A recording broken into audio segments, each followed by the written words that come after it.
পেন্টাগনের প্রতিবেদন নিয়ে ট্রাম্প ক্ষোভ ঝাড়ার পর এবার তার সুরেই কথা বলছে সিআইএ।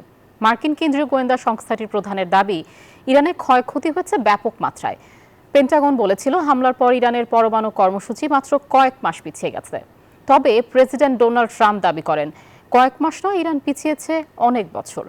আগামী সপ্তাহে যুক্তরাষ্ট্র ইরান বৈঠকের সম্ভাবনার কথাও বলেছেন তিনি। যুক্তরাষ্ট্রের হামলার পর ইরানের পরমাণু কর্মসূচি কতটা পেছালো তা নিয়ে পক্ষে বিপক্ষে চলছে আলোচনা সমালোচনা। একদিন আগেই মার্কিন প্রতিরক্ষা দপ্তর পেন্টাগন তাদের প্রাথমিক প্রতিবেদনে জানায়, ইরানের পরমাণু কর্মসূচি পুরোপুরি ধ্বংস করা যায়নি, তাদের কর্মসূচি কয়েক মাস পিছিয়ে দেয়া গেছে মাত্র।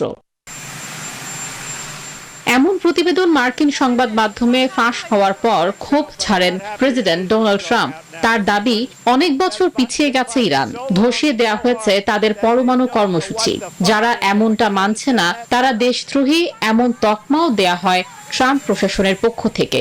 এবার সেই পথে হাঁটল মার্কিন কেন্দ্রীয় গোয়েন্দা সংস্থা সিআইএ। ট্রাম্পের সুরেই সংস্থাটির প্রধানের দাবি, ইরান কয়েক বছর পিছিয়ে গেছে, তাদের পরমাণু কর্মসূচিতে হামলায় ক্ষয়ক্ষতির মাত্রাও ব্যাপক। বান্ডেল থাকলে প্রতি সেনমানিতে টাকা বাঁচবে। বিকাশ সেনমানি বান্ডেল কিনে জিতুন প্রতি লেনদেনে। ক্ষতির কথা স্বীকার করছে ইরানও। যে কোনো হামলা বা আগ্রাসন মোকাবেলায় প্রস্তুত থাকার কথাও জানিয়েছে দেশটি। আমাদের সকল যোদ্ধা প্রস্তুত, ট্রিগারে আঙ্গুল রেখেছে।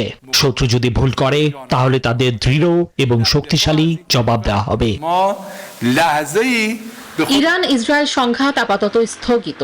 দুপক্ষই অস্ত্রবিরতিতে সম্মত হলেও এখনো হয়নি লিখিত কোনো চুক্তি। এমন অবস্থায় আলোচনার দরজা খুলছে। ট্রাম্পের দাবি, যুক্তরাষ্ট্র ইরানের পরবর্তী বৈঠক হতে পারে আগামী সপ্তাহেই। পাশাপাশি সতর্ক করে বলেছেন, ফের উত্তেজনাও বাড়তে পারে শিগগিরই। Desk report, news 24।